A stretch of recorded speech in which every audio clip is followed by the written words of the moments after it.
भारतीय नारी पति के साथ 7 जन्मों का बंधन लेकर आती है। पति को परमेश्वर मानती है, परंतु एक तरफ पति धर्म और दूसरी तरफ राष्ट्र धर्म हो तो राष्ट्र धर्म को सबसे ऊपर मानने का सर्वोच्च उदाहरण है जालोर की हीरादेह। संवत 1368 ईस्वी सन 1311 शनिवार बैसाख की अमावस्या की काली अंधेरी रात की बात है। जालोर दुर्ग के एक घर में गृहिणी हीरादेह अपने पति की प्रतीक्षा में बैठी थी कि अचानक तेज कदमों से वीका दैया तेज और सशंक चाल से आकर घर में घुसा और अंदर से सांकड़ चढ़ा दी। हीरादेह ने दीपक की मध्यम रोशनी में देखा कि पतिदेव कोई बहुत भारी गठरी लिए हुए आए हैं।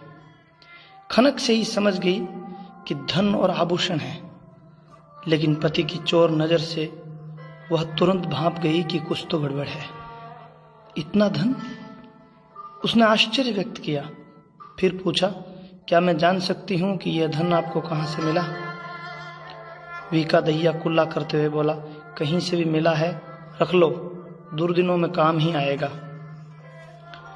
राजपूत कब से दुर्दिनों की अग्रिम व्यवस्था करने लगे हैं नाथ?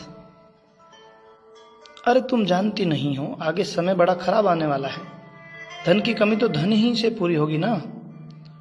वीका दैया हाथ पहुंचते हुए बोला,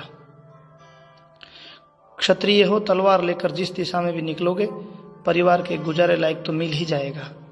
हीरादेह ने तलवार एक तरफ रख आसन बिछाया, भोजन की थाली लगाई और पास ही बैठकर पति से धन के स्रोत पर बात करने लगी। जालोर के बुरे दिन आने वाले हैं भगवान, हम भाग्यशाली हैं कि कुछ जुगाड़ तो हो गया, वरना तो राजपूतों के लिए रक्त बहाना और स्त्रियों का जोहर देखना ही शेष रहा है। लेकिन इतना धन दिया किसने? हीरादेह हैरान थी। वह जिस कुल परंपरा से थी वहां भी धन का तो अभाव ही देखा था। बचपन से ही अपने परिजनों के बलिदान होने और युद्ध के लोमहर्षण वृत्तांत सुनती आई है। धन की खनक से वे इतनी परिचित नहीं थी। भोजन के उपरांत वीका दैया उसके पास बैठ गया और बहुत धीमे स्वर में प्रेम पूर्वक बातचीत करने लगा। योद्धा स्वभाव वाले पति की वाणी में आज कृत्रिमता थी, अतिशय नरमी और कायरपन। मैंने अलाउद्दीन खिलजी के सेनापति कमालुद्दीन को जालोर दुर्ग के वे रहस्य बता दिए जिनसे उनकी सेना अंदर घुस जाएगी। ये सब बताने का ही तो पारितोषिक मिला है मुझे। वीका दैया सतर्क होकर पत्नी के मनोभाव ताड़ने लगा। हीरादेह ने पहले ही इस बात का अनुमान लगा दिया था। यह आपने अच्छा नहीं किया नाथ। वह तड़प उठी। भविष्य को देखो प्रिय, अलाउद्दीन के जीतने के बाद कानड़ देव का राज समाप्त होगा, लेकिन जालोर का सूबेदार तो मैं ही बनने वाला हूं। तुम राज करोगी राज। धिक्कार है ऐसे ऐश्वर्य को जो मातृभूमि से द्रोह कर प्राप्त किया जाता है। वह धन नहीं, जहर है जो अपनों को धोखा देकर प्राप्त किया जाता है। हे प्रभु, यह अच्छा नहीं हुआ। वीका दैया बेपरवाह और मौन दिख रहा था। उसे अपनी पत्नी से ही आशा थी, लेकिन विश्वास था कि वह मान जाएगी। हीरादेह बोली, क्या कोई ऐसा उपाय नहीं है कि हम इस पाप से बच जाएं? मैं जानती हूं पूरे चरित्रहीन खानदान वाला दुष्ट अलाउद्दीन खिलजी जो हमारी धरती को आक्रांत किए बैठा है, जिसने देव सोमनाथ का मंदिर लूटा, भ्रष्ट किया, शिवलिंग विच्छेद किया, उसकी बातों में आप आ गए हैं। धन की चमक ने आपको उस समय अंधा बना दिया था, लेकिन अभी भी अवसर है। आप गलती स्वीकार कर महाराज के यहाँ पेश हो जाएं। हीरादेह, तुम्हें याद नहीं है वे बुरे दिन जब तुम एकाध आभूषण के लिए तरस जाती थी? क्या तुम्हें पालकी, दास दासियों और महलों के विलास की इच्छा नहीं होती? जो सुख आज जालोर के राजा रानी भोग रहे हैं उस पर हमारा कोई अधिकार नहीं है। हम अभी जो हैं वही ठीक है नाथ। जालोर से गद्दारी पाप है, क्षत्रिय धर्म के विरुद्ध है। इलान देणी आपनी हालरिये हुलराय, पूत सिखावे पालने आ मरण बढ़ाई माय। क्या आपकी माता ने आपको नहीं सिखाया? उसका दूध आप लज्जित करोगे? जालोर का क्या बिगड़ेगा? आज सोनगरा चौहान राजा है, कल दैया होगा। हीरादेह ने वास्तव में बहुत अभाव देखा था, लेकिन ऐसे वैभव की तो उसने कल्पना नहीं की थी।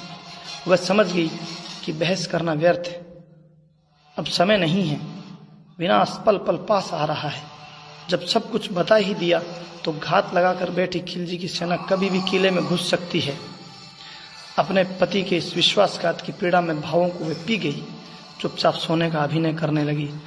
इधर संभावित विजयों के आवेश में विकादैया निश्चिंत हो सो गया, लेकिन जैसे जैसे रात गहराती गई अंधेरा बढ़ता गया, सन्नाटा मरणांतक पीड़ा देने लगा। हीरादेवी बेचैन होती गई। वह मुगलिया इतिहास को अच्छी तरह से जानती थी।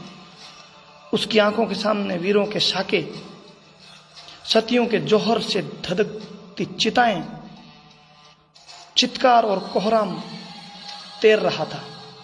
इसके लिए सिर्फ और सिर्फ उसका पति जिम्मेदार था। अचानक अंधेरे में उसकी आंखों में चमक आ गई। उसे वे दिन याद आ गए जब वह इस आदमी से परिणय सूत्र बंद कर बड़े दर्प से जालोर आई थी। वह जालोर जिसका राजा धर्मपरायण विष्णु रूप कान्हड़देव है, वह जालोर जो उसके पति की मातृभूमि है, वह पति जिसकी वीरता के किस्से दूर दूर तक गाए जाते हैं, वह वीरता जो किसी क्षत्रिय का सबसे बड़ा आभूषण है। इस गर्व और दर्प के सम्मुख उसने सोने चांदी के गहनों की कभी कमी महसूस नहीं की।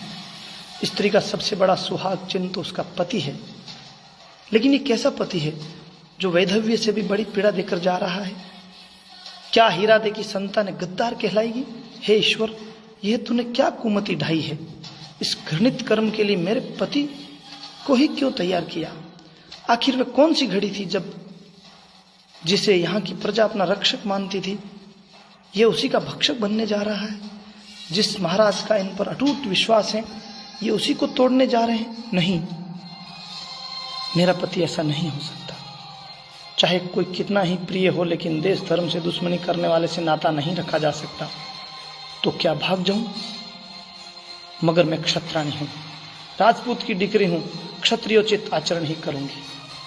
कान्हड़देव प्रबंध के कवि पद्मनाभ लिखते हैं, हीरा देवी भणई चांडा सुमुस देशाड़ई तू काल, इसों बोल हीरा दे भणियों सेजवाल त्रंबालू हणियों। अर्थात विधाता आज कैसा दिन दिखाया है कि इस चांडाल का मुंह देखना पड़ रहा है। वह निश्चय करके उठी। इस बार उसके पैरों में बिल्कुल भी डगमगाहट नहीं थी।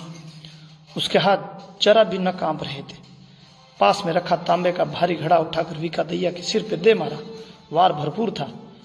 योद्धा हुआ तो क्या हुआ, था तो गद्दार। जैसे तैसे उठने को हुआ कि हीरा ने घातक मार से उसे परलोक पहुंचा दिया। आधी रात को महल में हलचल हुई। 2 मसालची और एक सैनिक के साथ महाराजा कान्हड़देव उठकर प्रोल में आए। उन्होंने देखा घूंघट काटे विकादैया की पत्नी हीरादे शांत भाव से सामने गर्दन झुकाए खड़ी है। सारी बात जानकर धीर गंभीर महाराज तुरंत समझ गए कि सामने जो देवी है वह जो करके आई है वैसा इतिहास में आज तक न हुआ है और न होने की संभावना है। वे झुके, दोनों हाथ आगे करके उस महामानवी के चरणों की धूली मस्तक से लगा बैठे। वीरता केवल युद्ध भूमि में दिखने वाले रक्तपात तक सीमित नहीं है। उत्सर्ग केवल लड़ाई में शीश कटाने तक ही नहीं है। क्षत्राणी की जीवन की परीक्षाएं केवल पति को युद्ध में भेजने तक ही समाप्त नहीं हो जाती। हे भारत भूमि, तूने देखा होगा अमावस की काली अंधेरी रात में एक पत्नी ने हजारों योद्धाओं की अकाल मृत्यु को टालने के लिए अपने ही सुहाग को समाप्त कर दिया। एक परम निर्दोष नारी ने लाखों महिलाओं की अस्मिता बचाने को अपने ही पति की बलि दे दी। एक भोली भाली अभाव में जीती भारतीय महिला के सामने आए स्वर्ण रजत की अथाह राशि को ठोकर मार ताम्र पात्र से देश के गद्दार को उड़ा दिया। यद्यपि विकादैया की गद्दारी ने जालोर को पतन के मुख की ओर धकेल दिया था, परंतु एक वीरवृत्ति नारी ने उसको मृत्युदंड देकर सिद्ध कर दिया कि पति परमेश्वर तो राष्ट्र सर्वेश्वर। पति धर्म से भी राष्ट्र धर्म बड़ा है और सबसे बड़ा। इतिहास तुम्हें भुला सकता है माँ, लेकिन राष्ट्र की चिति पर अमिट संस्कार बनकर अपने पराक्रम से सदैव सदैव के लिए महकती रहोगी माँ। हे माँ, तुम्हें नमन है माँ, नमन।